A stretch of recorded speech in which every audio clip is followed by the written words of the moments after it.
Hey guys welcome to movie ice. మనం ఈరోజు 2014లో release అయిన హంగర్ గేమ్స్ యొక్క పార్ట్ 3నే చూడబోతున్నాం. జస్ట్ ఇన్ కేస్ ఇంకా ఎవరైనా ఫస్ట్ అండ్ సెకండ్ పార్ట్స్ చూడకపోతే కింద డిస్క్రిప్షన్లో అలాగే కమెంట్ సెక్షన్లో లింక్ ఇస్తా. అది చూస్తేనే మీకు పార్ట్ 3 క్లియర్గానే అర్థమవుతుంది. అయినా కూడా ఒక స్మాల్ రికాప్ చూసేద్దామా.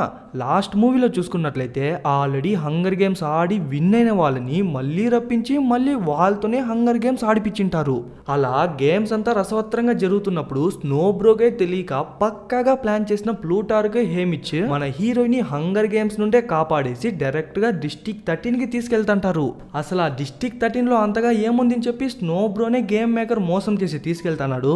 అంత బిల్డప్ ఇచ్చినప్పుడు క్యాపిటల్ నే ఎదిరించి డిస్ట్రిక్ట్ 13 నిలుస్తుందా లేదా అనే మొత్తం విషయాన్ని ఈ వీడియోలో క్లియర్ గా చూసేద్దాం. ఓకే, ఓపెన్ చేస్తే డిప్రెషన్లో ఉన్నటువంటి మన హీరోని చూపిస్తారు. మన హీరోయిన్కి పీటా పైన ఒకటే బెంగ. వాడికి ఏమైంది, వాడినేం చేస్తున్నారు, వాడు తిన్నాడా లేదా అది ఇది అని చెప్పి వాడి గురించే కొంచెం మెంటల్గా స్ట్రెస్ అవుతూ ఉంటుంది.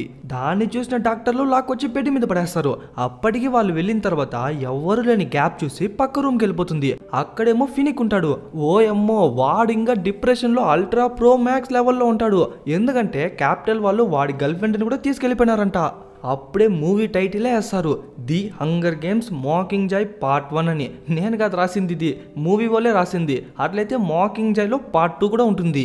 అప్పుడే ఆ ప్లేస్కి హెడ్ అయిన కల్నాల్ వచ్చి మన హీరోని పిలుచుకొని పోతాడు. ఎందుకంటే డిస్ట్రిక్ట్ 13కి చెందిన ప్రెసిడెంట్ మన హీరోని చూడాలని చెప్పిందంట. ఎక్కడన్నా హెడ్ ఆఫీస్కి వెళ్ళాలంటే పైకి కదా వెళ్తారు, బట్ వీళ్ళు విచిత్రంగా కిందకి వెళ్తుంటారు. ఏంటంటే డిస్ట్రిక్ట్ 13 టోటల్గా అండర్ గ్రౌండ్లోనే ఉంది కాబట్టి. దాని తర్వాత ప్రెసిడెంట్ కాయిన్ని మన హీరోయిన్ మీట్ అవుతుంది. తనే యాక్చువల్గా ఏం జరిగింది అని చెప్పి క్లియర్గా చెప్తుంది. మన హీరోయిన్ ఫోర్స్ ఫీల్డ్ని షూట్ చేసిన తర్వాత ఎలక్ట్రిసిటీ మొత్తం కట్ అయిన విషయం మనకు తెలిసిందే. బట్ ఎంతవరకు అంటే ప్యానమ్ కంట్రీ మొత్తం షట్ డౌన్ అయిపోయి ఉంటుంది. దాని తర్వాత జరిగిన తిరుగుబాట్లు హిస్టరీలోనే ఎప్పుడూ జరగలేదంట. దగ్గర 6 to 7 డిస్ట్రిక్ట్స్ దాకా ఒక్కసారిగా రెచ్చిపోయి తిరుగుబాటు చేసి ఉంటుంది. ఇదే ఎనర్జీతో వాళ్ళు కంటిన్యూ చేసినారు అనుకుంటా ఖచ్చితంగా మన వాళ్ళు క్యాపిటల్ని ఓవర్టేక్ చేయొచ్చు. ఆ ఎనర్జీ అలాగే ఉండాలంటే మనోళ్ళు చేయాల్సింది ఒకే ఒక విషయం మాత్రమే. మన హీరోయిన్ ఇంకా బతికే ఉంది, అలాగే మన హీరోయిన్ కూడా క్యాపిటల్ ని ఎదిరించి పోరాడుతుంది అనే విషయం కనుక జనాలకు తెలిస్తేనే చాలు, వాళ్ళే ఆటోమేటిక్ గా బూస్ట్ అయ్యి వాళ్ళే క్యాపిటల్ ని ఎదిరిస్తారు. అట్లీస్ట్ వాళ్ళు పీటాని కాపాడింటైనా మన హీరోయిన్ చెప్పిందలా చేసింటుంది. బట్ వాళ్ళే పీటాని వదిలేసినారు కదా, సో తను కూడా హెల్ప్ చేయను ఏమీ చేయను అని చెప్పి కోపంగా వెళ్ళిపోతుంది. ఏంది ఆ ప్లూటార్క్, నువ్వే కదే చెప్తివి కేట్ని ముందరుంచి జనాలందరినీ రెచ్చగొట్టి మనమే క్యాప్టెన్ని టేక్ ఓవర్ చేద్దామని చెప్పి తనేమే ఏం పట్టించుకోకుండా వెళ్ళిపోయింది అని చెప్తే, అయ్యో మేడం తన ఈ హంగర్ గేమ్స్ వల్ల నిజమైన ఎనిమి ఎవరని చెప్పి మర్చిపోయింటుంది. మీరేం చేయదంట, జస్ట్ తన్ని డిస్ట్రిక్ట్ 12కి పంపించంట. అక్కడ జరిగిన వినాశనాన్ని చూసి తనే ముందరకు వచ్చి హెల్ప్ చేస్తుంది అంటాడు. ఇంకా ప్లూటార్క్ చెప్పినట్టుగానే మన హీరోని డిస్ట్రిక్ట్ 12కి తీసుకెళ్తారు. డిస్ట్రిక్ట్ 12 అని చెప్పడానికి పేరు మాత్రమే ఉంటుంది కానీ ఊరే నాశనం అయిపోయి ఉంటుంది. మామూలుగా వరల్డ్ వార్ 1-2 టైమ్స్లో ఎలాగైతే బాంబులేసి ఊర్లను లేపేస్తారో అలాగే డిస్ట్రిక్ట్ 12 మొత్తాన్ని లేపేసి సర్వనాశనం చేసేస్తుంటారు. అట్లే ఇంకొంచెం ముందుకెళ్తే జనాల బాడీస్ అన్ని కాలి ఎముకలు గూడైపోయి ఉంటుంది. దాని తర్వాత తన ఇంటికి వచ్చింటే పర్లేదు గైస్, తన ఇల్లు మాత్రం చెక్కు చెదరకుండా అలానే ఉంటుంది. వచ్చినందుకు కనీసం వాళ్ళ నాన్న ఫోటోను ఎత్తిపెట్టుకుందామని చెప్పి ఎత్తిపెట్టుకుంటుంది. అప్పుడే క్యాజువల్గా అక్కడున్న ఫ్లవర్ వాజ్లో చూస్తే అన్ని పూలు వాడిపోయింటుంది. బట్ ఒకే ఒక వైట్ ఫ్లవర్ మాత్రం ఫ్రెష్గా ఉంటుంది. మోస్ట్లీ ఆ వైట్ రోసెస్ని ఎవరు యూజ్ చేయరు, ఒకే ఒక స్నో బ్రో తప్ప. అంటే స్నో బ్రో ఈ ప్లేస్కి వచ్చి చనిపోయిన వాళ్ళందరినీ చూసి ఆనందించి దాని తర్వాత మన హీరోయిన్ ఇంటి దాకా వచ్చి మన హీరోయిన్ ఖచ్చితంగా చూస్తుంది తెలిసే కావాలనే ఆ ఫ్లవర్ని అక్కడ పెట్టేసిపోయింటాడు. దాని తర్వాత ప్రజల ముందరికి లైవ్లో వస్తాడు చూడండి గాయస్, ఆ నటనకి కమల్ హాసనే షాక్ అయిపోతాడేమో. పవర్ కట్ అయినప్పుడు ఎంత మాత్రం విధ్వంసం జరిగిందని చెప్పి మనకే తెలుసు. దగ్గర 6 to 7 కంట్రీస్ ఒక్కసారిగా తిరుగుబాటు చేసి ఉంటుంది. ఆ తిరుగుబాటునే మొత్తం పాలిథిన్ కవర్ వేసి కవర్ చేసి ఏం జరగనట్టు మాట్లాడతాడు. ఇంకా దానికి బదులు ఏం చెప్తాడంటే ఆ పవర్ కట్ అయిన డేస్లో ప్రశాంతత నెలకొనిందంట. నా తలకాయ ఏం కాదు. ఇంకా గేమ్స్ విషయానికి వస్తే ఎవరో పనికి రానోళ్ళ వల్ల గేమ్స్ ఆగిపోయిందంట. కరెక్ట్గా మన హీరోయిన్ పేరు కూడా చెప్పడు, ఎక్కడ తను ఫేమస్ అయిపోతుందేమో అని.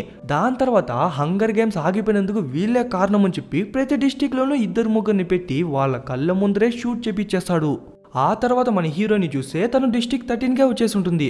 వచ్చి వాళ్ళ అమ్మని వాళ్ళ చెల్లిని కలిసి దాని తర్వాత గేల్తో కూర్చో ఉంటుంది. అప్పుడే అన్ని టీవీస్లోనూ ఒక బ్రేకింగ్ న్యూస్ వస్తుంది.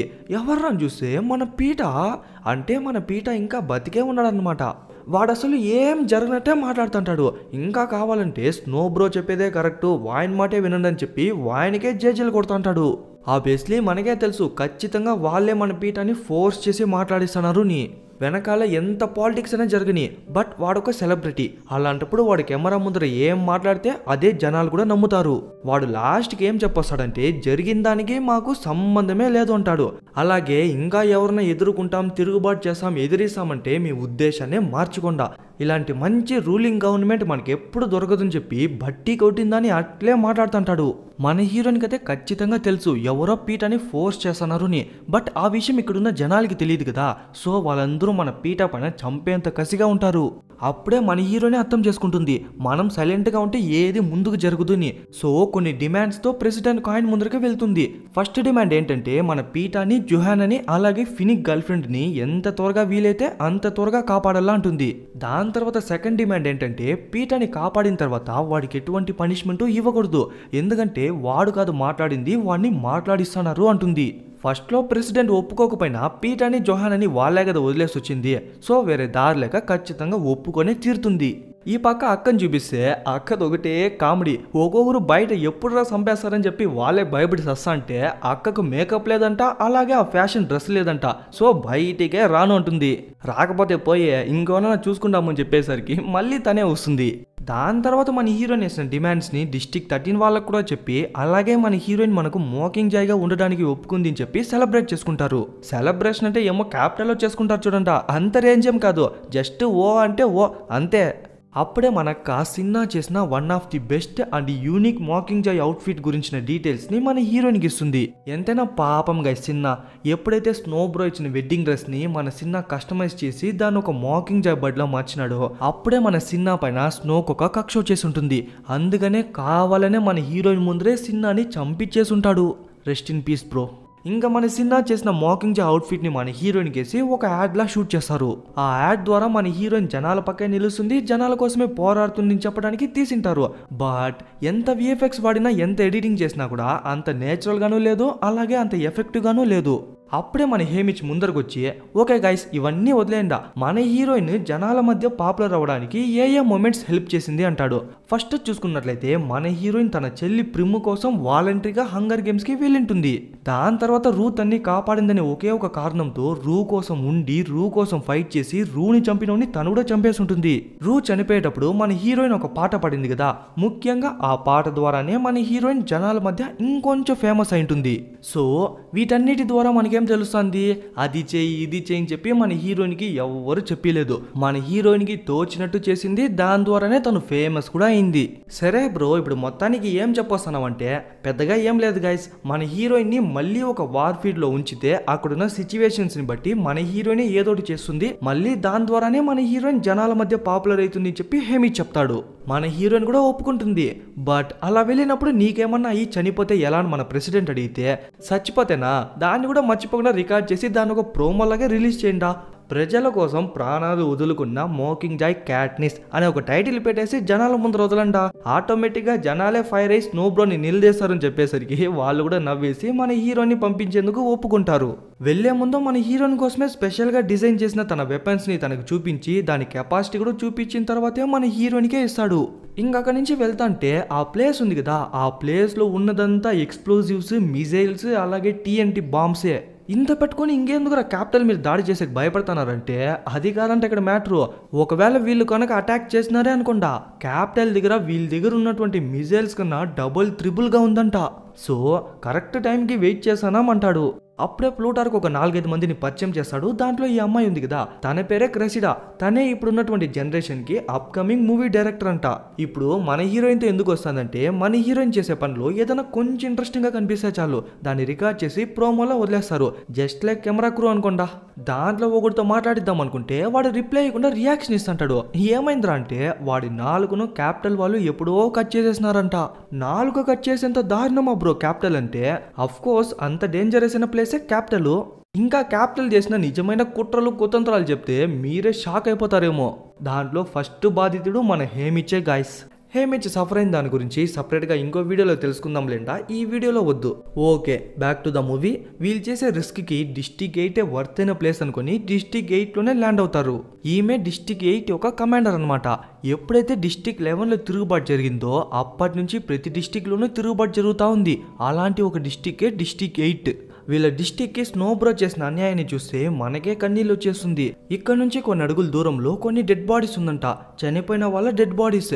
ఆ డెడ్ బాడీస్ని ఎత్తుకుపోయి శ్మశానంలో పూడ్చేందుకో లేకుంటే కాల్చేందుకో మనుషులు లేక ఆ డెడ్ బాడీస్ని అలానే ఉంచేసినారంట. ఇప్పుడు ఇక్కడ చూస్తున్నారు కదా, ఇదేమి జనాలు ఉన్నటువంటి షెల్టర్సో లేకుంటే గొడౌన్సా కాదు, హాస్పిటల్లో ఉన్నటువంటి పేషెంట్స్. అంతమంది పేషెంట్సే, బట్ అక్కడ ఉన్నటువంటి పేషెంట్స్ కన్నా బయట ఉన్నటువంటి డెడ్ బాడీసే ఎక్కువ. వాళ్ళందరినీ చూసి మన హీరోనే ఎమోషనల్ అయిపోతుంది. అలా మన హీరోయిన్ వాళ్ళ మధ్యలో నడుచుకుని వెళ్తాంటే అక్కడున్న వాళ్ళందరూ మన హీరోని చూసి లేచి నిలబడతారు. దాంట్లో ఒకడు, అక్క నువ్వు మా కోసమే ఫైట్ చేయడానికి వచ్చినావా అంటే మన హీరోయిన్ కూడా ఊ అంటుంది.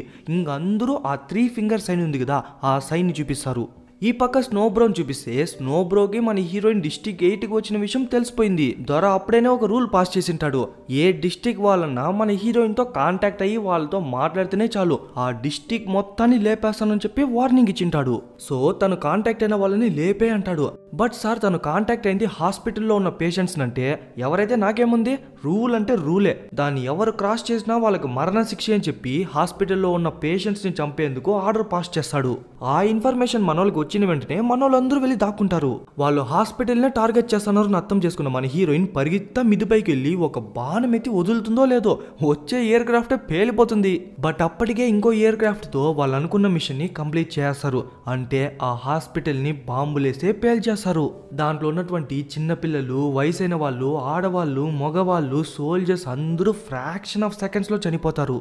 కనీసం ఒక్కరిని కూడా కాపాడలేక మన హీరోయిన్ నిస్సహాయ స్థితిలో ఉంటుంది.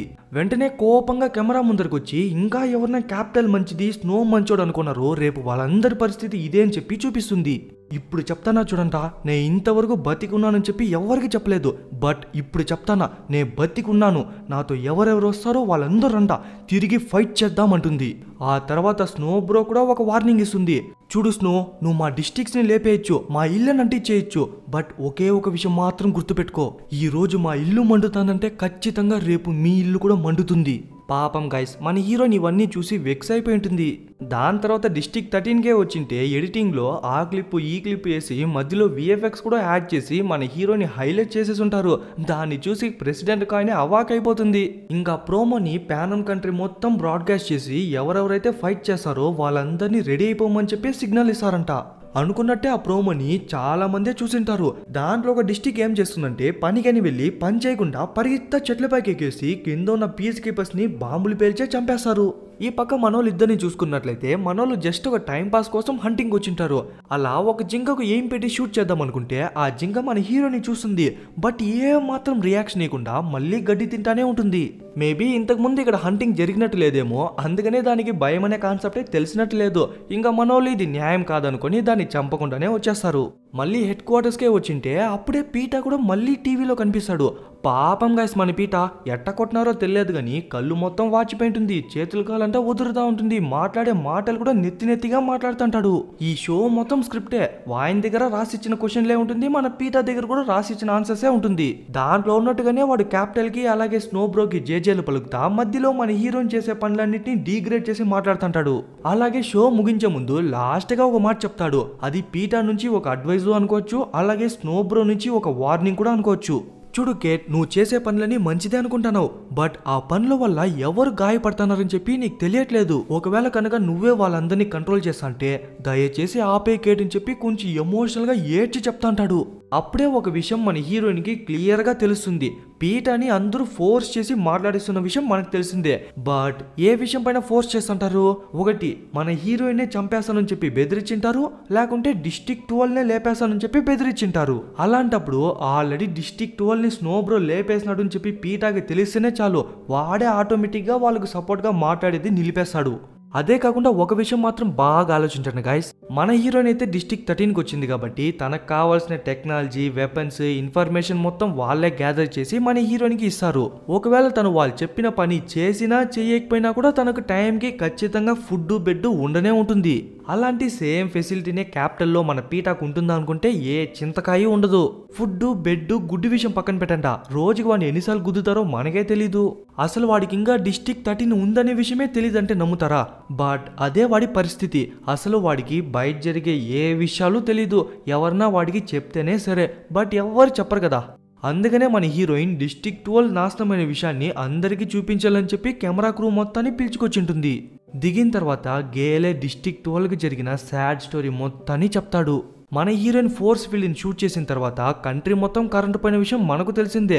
బట్ ఆ టైంలో డిస్ట్రిక్ట్ 12లో ఏం జరిగిందంటే మొత్తం జనాలందరినీ వాళ్ళ ఇంట్లోపలికి పీస్ కీపర్స్ బలవంతంగా దొబ్బినారంట. ఒక గంట తర్వాత చూసుకున్నట్లయితే పెద్ద పెద్ద ట్రక్కుల్లో పీస్ కీపర్స్ మాత్రం సైలెంట్ గా అక్కడి నుంచి ఎస్కేప్ అయిపోయినారు. సో ఏదో జరగబోతుందని అర్థం చేసుకున్నాం మన గేల్. అయినంత వరకు కొందరిని హెచ్చరించి వాళ్ళని మాత్రం సేఫ్ గా అడవిలోకి తీసుకెళ్లిపోయింటాడు. ఎగ్జాక్ట్ గా చెప్పాలంటే 915 మందిని మాత్రమే బతికిచ్చింటాడు.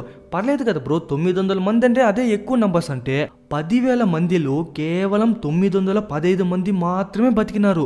మిగతా 9,000 మంది వాళ్ళ కళ్ళ ముందరే చనిపోయినారు. మన హీరోయిన్ జస్ట్ ఒకరిని చంపినందుకే సంవత్సరం దాకా డిప్రెషన్ లో ఉండిపోయింది. అదే గేల్ విషయానికి వస్తే పాపం వాడి కళ్ళ ముందరే వాడు పుట్టి పెరిగిన ఊరు కాలిపోవడమే కాక వాడి జనాలు కూడా వాడి కళ్ళ ముందరే చనిపోయింటారు. యాక్చువల్లీ ఆ రోజు గేల్ ఉండకపోతే డిస్ట్రిక్ట్ 12 ఉన్నట్టు ఆనవాళ్ళు కూడా ఎవరికి తెలిసుండదు. పాపం గైస్, గేల్ వాడు ఇంత పెద్ద సాక్రిఫైస్ చేసినాడని తెలియక మనము 2 వీడియోస్లో వాడిని కొంచెం లైట్గా రోస్ట్ చేసింటాం కదా. దాని తర్వాత మన వాళ్ళందరూ ఓషన్ దగ్గరికి వచ్చింటే అప్పుడు అక్కడ వచ్చిన కొన్ని మాకింగ్ జై బర్డ్స్ అన్నీ కలిసి హమ్ చేసా పాడుతుంటాయి. అప్పుడే మన హీరోయిన్ దాన్ని చూసి ఒక పాట పాడుతుంది గాయస్. ఆ పాట మాత్రం సూపర్ ఉంటుంది. టైం ఉంటే అట్లా చెక్ చేయండి, కింద డిస్క్రిప్షన్ లో లింక్ ఇస్తా. లేకుంటే జస్ట్ హ్యాంగింగ్ ట్రైన్ చెప్పి సెర్చ్ చేయండి, మీకే కనిపిస్తుంది. మహా అంటే 5-6 లైన్స్ మాత్రమే లిరిక్స్ ఉంటుంది. దాంతోనే సూపర్ గా పాడింటారు. పర్సనల్ గా నాకైతే బాగా నచ్చింది. తను పాడిన పాటను బ్యాక్గ్రౌండ్ మ్యూజిక్లో వేసి ఆ డిస్ట్రిక్ట్ 12కి సంబంధించిన వీడియో మొత్తాన్ని పానమ్ కంట్రీ మొత్తం బ్రాడ్కాస్ట్ చేస్తారు. ఆ వీడియోని అన్ని డిస్ట్రిక్ట్స్ వాళ్ళు చూస్తారు, ఒక్క క్యాపిటల్ తప్ప. మనోళ్ళ టార్గెటే క్యాపిటల్ కదా, వాళ్ళకెందుకు కనిపించట్లేదంటే వాళ్ళ సిస్టమ్స్ మాత్రం కొంచెం సెక్యూర్గా ఉన్నట్టుంది. అందుకనే వాళ్ళ సిస్టమ్స్ని హ్యాక్ చేసి అక్కడ బ్రాడ్కాస్ట్ చేయలేకపోతాడు. బట్ రేపో మాపో ఖచ్చితంగా వాళ్ళ సిస్టమ్స్ని కూడా హ్యాక్ చేసి ఖచ్చితంగా మన వీడియోని అక్కడ బ్రాడ్కాస్ట్ చేస్తా అంటాడు. అదే రోజు నైట్కి డిస్ట్రిక్ట్ 5లో చూసుకున్నట్లయితే వాళ్ళ డిస్ట్రిక్ట్లోనే ఒక హ్యూజ్ హైడ్రో ఎలక్ట్రిక్ డ్యామ్ ఉంటుంది. మోస్ట్లీ ఆ డ్యామ్ నుంచి జనరేట్ చేసే ఎలక్ట్రిక్ ఎనర్జీనే క్యాపిటల్ మొత్తం యూజ్ చేస్తుంది. దాన్ని ఆ డిస్ట్రిక్ట్ వాళ్ళు ఏం చేస్తారంటే వాళ్ళ ప్రాణాలు తెగించి పీస్ కీపర్స్ ని చంపి మరీ లోపలికి వెళ్లి బాంబ్ పేల్చడంతో ఆ డ్యామ్ మొత్తం బ్లాస్ట్ అయిపోతుంది. క్యాపిటల్ అదే కదా మెయిన్ ఎనర్జీ సోర్స్, అది బ్లాస్ట్ అవడంతో వీళ్ళకి ఇక్కడ తింటా ఉంటేనే కరెంట్ వెళ్ళిపోతుంది. అదే టైంకి క్యాపిటల్ యొక్క ప్రొటెక్టివ్ లేయర్స్ కూడా కొంచెం వీక్ అవడంతో దాన్ని అర్థం చేసుకున్న మన బీటీ వెంటనే మన హీరోయిన్ వీడియోని బ్రాడ్కాస్ట్ చేస్తాడు. అది కూడా మన బీటీ తెలివి వేరే లెవెల్ తెలుసా. కరెక్ట్ గా అదే టైంకి మన పీటా కూడా ఇంటర్వ్యూ ఇస్తుంటాడు. దాన్ని ఇంటరప్ట్ చేసి మధ్యలో మన హీరోయిన్ వీడియోని ప్లే చేస్తాడు. అప్పుడే పీటాకే తెలుస్తుంది మన హీరోయిన్ సేఫ్ గా బతికే ఉందని. అయినా కూడా వాడి ముఖంలో ఎగ్జైట్మెంట్ చూపించకుండా కొంచెం నార్మల్ గానే మాట్లాడుతుంటాడు. కేట్ మీరు చేసే పని ఆపేయాల, మీరు చేసేది ఏది మంచిది కాదు అని చెప్పి అది ఇది చెప్తా అంటే కేట్ వాళ్ళకి మీరున్న ప్లేస్ తెలిసిపోయింది, మిమ్మల్ని చంపేకొస్తున్నారని చెప్పేసరికి టక్కున వాడి బ్రాడ్కాస్ట్ ఆఫ్ చేస్తారు. మనోళ్ళకి కూడా అర్థమైపోతుంది పీటా దేని గురించో హెచ్చరించినాడు అని. సో అక్కడున్న వాళ్ళందరినీ అండర్ గ్రౌండ్ కి పంపిస్తుంటారు. దగ్గర 3 ఎయిర్ క్రాఫ్ట్స్ వీళ్ళ డిస్టిక్ వైపు ఫాస్ట్ గా వస్తుందంట.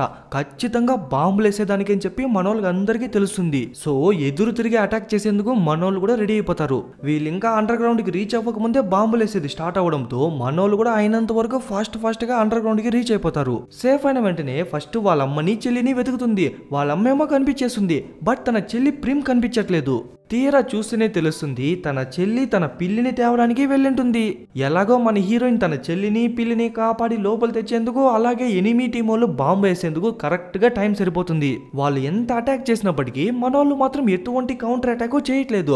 ఎందుకంటే వాళ్ళు అటాక్ చేసే ప్లేసెస్ అంతా చెత్త ఉండడమో లేకుంటే ట్రాన్స్పోర్టేషన్ అది ఇదే గానీ మెయిన్ ప్లేస్ ని దేన్ని వాళ్ళు అటాక్ చేయలేదు. సో ఊరికే మనల్నే మనం ఎందుకు ఎక్స్పోజ్ చేసుకునేది, కావాలంటే మన వెపన్స్ ని కరెక్ట్ టైం కి యూజ్ చేద్దామని చెప్పి ప్రస్తుతానికి వాళ్ళ వెపన్స్ ని షట్ డౌన్ చేసి సైలెంట్ గా ఉంటారు.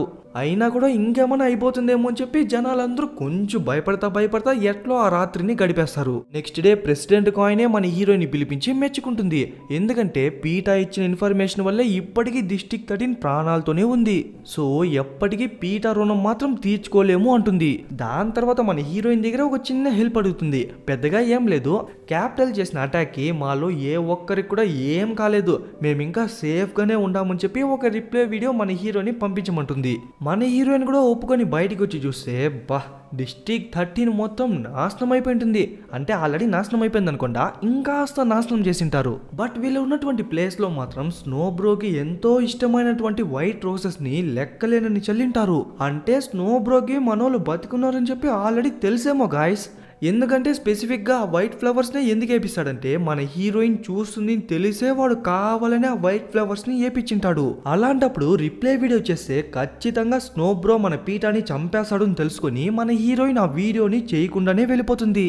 తనే బాధలో మూల్లో కూర్చుంటే అప్పుడే హేమిచ్ వచ్చి ఒక గుడ్ న్యూస్ చెప్తాడు. ఏంటంటే డిస్ట్రిక్ట్ 5 లో డ్యామ్ బ్లాస్ట్ అవడం వల్ల క్యాపిటల్ లో అంతగా ఎలక్ట్రిసిటీ లేదన్న విషయం మనకు తెలిసిందే. దీంట్లో కొత్తగా గుడ్ న్యూస్ ఏముంది బ్రో అంటే, గుడ్ న్యూస్ ఉంది. ఈ పవర్ కట్ వల్ల క్యాపిటల్ లో ఉన్నటువంటి డిఫెన్స్ సిస్టమ్ మొత్తం షట్ డౌన్ అయిపోయి ఉంటుంది. ఇదే కరెక్ట్ టైం అనుకున్న మన ప్రెసిడెంట్ కాయిన్ ఏం చేస్తుందంటే, మన పీటాని కాపాడేందుకు కొంతమంది వాలంటీర్స్ ని మాత్రం సెలెక్ట్ చేసి వాళ్ళని డైరెక్ట్ గా క్యాపిటల్ లోకి పంపించుంటుంది. ఓకే, పీటాని కాపాడేందుకు వెళ్ళిన వాళ్ళంతా వాలంటీర్సే కదా, దాంట్లో ఫస్ట్ నేను వెళ్తానని చెప్పి వాలంటరీగా ముందుకు వచ్చింది ఎవరో చెప్పండా? ఎస్, గేలే వెళ్ళింటాడు. వాంది గైస్ తురు లవ్ అంటే, వాడి లవ్వర్ బాయ్ ఫ్రెండ్ని కాపాడేందుకు వాడి ప్రాణాలు తెగించి ముందరకెళ్ళినాడు. ఈ పక్క ఫినిక్ ని చూసుకున్నట్లయితే ఎట్లో మన హీరోయిన్ రిప్లై వీడియో ఇవ్వలే కదా, సో తనకు బదులు ఫినిక్ ఇస్తుంటాడు. బట్ ఫర్ ఏ చేంజ్ దాన్ని ఒక వీడియోలో పంపించకుండా క్యాపిటల్ లో లైవ్ గా టెలికాస్ట్ చేస్తుంటారు. ఎందుకంటే క్యాపిటల్ లో ఎలక్ట్రిసిటీ లేనంత మాత్రాన వాళ్ళేం చీకట్లో బతకట్లేదు, వాళ్ళు జనరేటర్ ని యూజ్ చేస్తుంటారు. అదే టైంకి ఫినిక్ ముందరకు వచ్చి మేము బతికే ఉన్నాము, మీరు మమ్మల్ని ఏం చేయలేరు అది ఇది చెప్తా అంటే ఖచ్చితంగా స్నో బ్రో కూడా వాళ్ళ దగ్గర ఉన్న ఎలక్ట్రిసిటీని యూజ్ చేసి ఆ టెలికాస్ట్ నే చూస్తుంటారు. ఆ టైంలో డిఫెన్స్ సిస్టమ్స్ ని కూడా యాక్టివ్ లో ఉంచారు కాబట్టి ఆ గ్యాప్ ని యూజ్ చేసి మన పీటాని కాపాడదామని చెప్పి మనోళ్ళ ప్లాన్. మనోళ్ళ డిస్ట్రాక్షన్ లో పీటా ఉన్న లొకేషన్ ని కనిపెట్టి ఆ లొకేషన్ కే వెళ్ళిపోతారు. లోపలికి వచ్చి పీటా ఎక్కడున్నాడు అని చెప్పి మొత్తం వెతుకుతుంటే అదే టైంకి ఒక్కసారిగా ఒక వైట్ లైట్ వచ్చేసరికి వాళ్ళ దగ్గర నుంచి వీళ్ళకు సిగ్నల్ కట్ అయిపోతుంది. ఏమైందంటే ఆ క్యాపిటల్ కి ఇంకేదో సోర్స్ నుండి పవర్ అందినట్టుంది. సో ఒక్కొక్క ప్లేస్ గా పవర్ గెయిన్ అయితే వస్తుంటుంది, ఇంక్లూడింగ్ డిఫెన్స్ సిస్టమ్స్. అలాంటప్పుడు మనోళ్ళు పట్టుబడే ఛాన్సెస్ అనేది చాలా ఎక్కువే ఉంటుంది. అప్పుడు మన హీరోయిన్ కొంచెం తెలివిగా ఆలోచించి, గాయస్ నన్ను లైవ్ లో టెలికాస్ట్ చేయండి, ఖచ్చితంగా స్నో బ్రో నన్ను చూస్తాడు, వాళ్ళ గురించి మర్చిపోతాడు అంటుంది. అనుకున్నట్టుగానే స్నో బ్రో కూడా మన హీరోయిన్ తో లైవ్ కోసాడు. అదే టైంకి మనోళ్ళ దగ్గర నుంచి పీటీకి సిగ్నల్ వస్తుంది. వాళ్ళకేం కాలేదంట, పవర్ బ్యాకప్ అయినందువల్ల జస్ట్ సిగ్నల్ కట్ అయ్యి మళ్ళీ కనెక్ట్ అయింటుంది. వాళ్ళు మళ్ళీ పీటాని వెతికేంత వరకు మన హీరోయిన్ అది ఇది చెప్పి స్నో బ్రోతో మాట్లాడిస్తానే ఉంటుంది. ఎప్పుడైతే మనోళ్ళు పీటా దగ్గరికి రీచ్ అయిపోయినారో టక్కని వాడి మాటలోనే తేడా కొడుతుంది. హే కేట్, మీ వాళ్ళు క్యాపిటల్ లోకి వచ్చి పీటాని ఎత్తుకోపోతున్నారు అనే విషయం నాకు తెలియదు అనుకుంటున్నావా ఏంది? ఇప్పుడు చూడు వాళ్ళకి ఏం జరుగుతుందని చెప్పి ఆ టెలికాస్ట్ ని ఆఫ్ చేస్తాడు. అదే టైంకి మనోళ్ళ దగ్గర నుంచి కూడా బీటీకి సిగ్నల్ కట్ అయిపోతుంది. ఇంతసేపు మనోళ్ళు స్నో బ్రోని డిస్ట్రాక్ట్ చేస్తున్నారేమో అనుకున్నారు, కానీ స్నో బ్రోనే మనోళ్ళని డిస్ట్రాక్ట్ చేసింటాడు. పీటా కోసం వెళ్ళిన గేల్ కూడా ఏమైనా అయిపోతుందేమో అని చెప్పి మన హీరోనే బాధలు ఏడుస్తుంటే అప్పుడే ప్రెసిడెంట్ కాయిన్ వచ్చి కొంచెం ఓదార్చేలా మాట్లాడుతుంది. కాసేపు తర్వాత హేమిచ్ వచ్చి వాళ్ళు వచ్చేసినారు అని చెప్పేసరికి మన హీరోని పరిగెత్తా వెళ్ళి చూస్తే జోహానా అలాగే ఫినిక్ గర్ల్ ఫ్రెండ్ సేఫ్ గానే ఉన్నారు. ముందరే గేల్ కూడా ఉండేసరికి పరిగెత్తా వెళ్ళి కబులించుకుంటుంది. అప్పుడే వాడొక విషయం చెప్తాడు, అది మనకు కూడా కొంచెం షాకింగ్ గానే ఉంటుంది. ఏంటంటే పీటాని రెస్క్యూ చేసి తిరిగి వచ్చేటప్పుడు క్యాపిటల్ లో ఉన్నటువంటి ఆర్మీ కానివ్వండి, ఎయిర్ ఫోర్స్ కానివ్వండి, అన్ని యాక్టివ్ గా అలాగే ఫుల్ లోడెడ్ గా ఉందంట. బట్ ఏ ఒక్కరో మనోళ్ళ పైకి ఒక్క బుల్లెట్ కూడా ఫైర్ చేయలేదంట. ఇంకా మనోళ్ళు తప్పించుకునేంత వరకు దిక్కులు చూస్తున్నారే గానీ ఎటువంటి యాక్షన్ తీసుకోలేదు అంటాడు. ఇక్కడే మనం అర్థం చేసుకోవాలా, మనోళ్ళేం తప్పించుకుని రాలేదు, స్నో బ్రోనే కావాలని వీళ్ళని వదిలేస్తుంటాడు. దాని తర్వాత పీటాని చూసేకి వెళ్ళింటే పాపం గైస్ కొంచెం సన్నగా అయ్యి బక్క చిక్కిపోయింటాడు. ఎంతమంది ఎన్నిసార్లు కొట్టినారో తెలియదు కానీ మొగమే షేప్ అవుట్ అయిపోయింటుంది. పీటా నేను కేటని చెప్పి ముందరికి వెళ్తే టక్కన వాడు మన హీరోని మీదకి దూకేసి అక్కడ ఎక్కడ కొట్టి మన హీరోని చంపేందుగా ట్రై చేస్తుంటాడు. ఇద్దరు ముగ్గురు కలిసి పీటాని లాగుదన్నా కూడా వాళ్ళనే దొబ్బేసి మన హీరోని చంపేందుగా ట్రై చేస్తుంటాడు. ఆల్మోస్ట్ తను అన్కాన్షియస్ అయిపోయింది. కరెక్ట్ టైంకి కమాండర్ వచ్చి నెత్తి మీద ఒక్కడిస్తాడు. దాని తర్వాత నిదానంగా హాస్పిటల్ బెడ్ నుంచి లేస్తుంది. గొంతుకు అదేదో వేసింటారు, దాని పేరేమో నాకు కూడా తెలియదు, మేబీ స్టెబిలిటీకి అనుకుంటా. ఓకే, పీటా ఎందుకు మన హీరోయిన్ అటాక్ చేసినాడు ఆ విషయం తెలుసుకోవాలంటే ఫస్ట్ మీరు కార్తికేయ 1 చూసిండల్లా. దాంట్లో ఒక పాముకి ఎలాగైతే ట్రైనింగ్ ఇచ్చి హీరోని చంపమని పంపింటారో సేమ్ అదే కాన్సెప్టే ఇక్కడ కూడా యూజ్ చేసింటారు. అక్కడ పాము ఇక్కడ పీట అంతే. ఈ ప్రాసెస్ ని హైజాకింగ్ అంటారంట. దాని తర్వాత ప్రెసిడెంట్ కాయిన్ జనాల ముందరకు వచ్చి నిన్న మనం చేసిన రెస్క్యూ టీమ్ లో మనం సక్సెస్ అయినాం. రేపు మనతో పాటు మన హీరోయినే కాకుండా తన ఫ్రెండ్స్ కూడా మనతోనే టీమప్ అయ్యి క్యాపిటల్ ని ఎదిరిస్తారు అని చెప్పేసరికి అక్కడున్న వాళ్ళందరూ సంతోషంతో ఓ నరుస్తారు. అట్లే ఈ పక్క మన హీరోని చూపిస్తే అవస్థ పడుతున్న మన పీటని చూస్తూ ఉంటుంది. అట్లే మూవీని కూడా ముగిస్తారు. ఇది జస్ట్ మాకింగ్ జాయ్ పార్ట్ 1 మాత్రమే. ఇంకో మాకింగ్ జాయ్ పార్ట్ 2 అనేది 2015 లో రిలీజ్ అయింది. దాంట్లోనే అసలైన యుద్ధమే ఉంటుంది. పార్ట్ 1 ఎంత త్వరగా అయితే వచ్చిందో పార్ట్ 2 కూడా అంత త్వరగానే తెచ్చేందుకు ట్రై చేశాను. అంతవరకు జస్ట్ 1000 లైక్స్ వస్తే చాలు. ఓకే, ఇంకా యథావిధిగా అడుక్కోవాలి కాబట్టి లైక్ చేయని వాళ్ళు లైక్ చేయండి, కమెంట్ చేయని వాళ్ళు కమెంట్ చేయండి, షేర్ చేయని వాళ్ళు షేర్ చేయండి, సబ్స్క్రైబ్ చేసుకునే వాళ్ళు సబ్స్క్రైబ్ చేసుకోండి, ఫాలో అవ్వని వాళ్ళు ఫాలో అయిపోండి. Okay guys, mocking Joy part 2లో త్వరలోనే కలుద్దాం.